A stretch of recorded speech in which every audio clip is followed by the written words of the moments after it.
Theodore Beza, a little like Heinrich Bullinger, is a name not as well known as Luther or Calvin or Zwingli today, but was a tremendously important figure in the 16th century.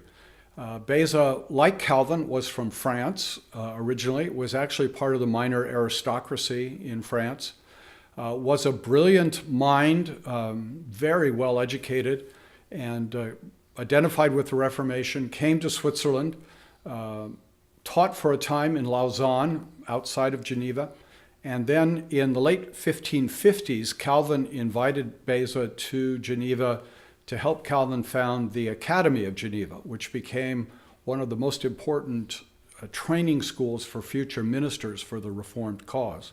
And Beza did a great deal of good there in the foundational creation of that school for ministers. There was a teacher there. And then when Calvin died in 1564, Beza quickly emerged as the leading minister in Geneva after Calvin. So as Bullinger became the leader after the death of Zwingli in Zurich, so Beza became the leader after the death of Calvin in Geneva, and had a remarkable, lengthy ministry there. He lived down into the early 17th century. So Beza lived more than 40 years after Calvin's death. And so you can well imagine, as Beza becomes older and older and more distinguished in his own right, he's admired not just for his own talents, but also because increasingly he's one of the few left who really had worked with Calvin, knew Calvin personally.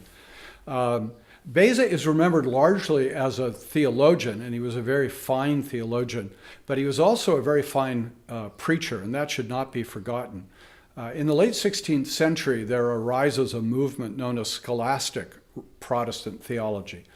And what that means is theology is becoming increasingly technical.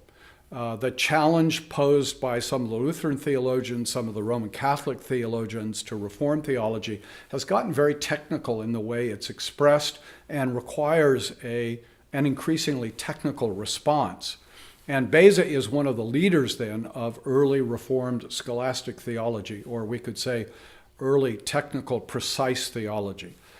Some people have claimed that as this theology becomes more technical and precise, it loses its pastoral dimension. I don't think that's accurate. I don't think that's fair. And we see that in the life of Beza, who at the very same time he's becoming a more technical theologian, remains a very popular and effective preacher. He didn't carry all of that technical theological stuff into the pulpit, but continued to preach the Bible as Calvin and others had done at the beginning of the Reformation in a way that really connected with the minds and the hearts and the lives of people. So Beza is a very important leader in the 16th century. He's a very important transitional theological figure and had tremendous talent. Some people have thought that he was actually maybe better educated and brighter than Calvin. I don't think he had quite the breadth and balance of Calvin, but he was a very remarkable theologian in his own right.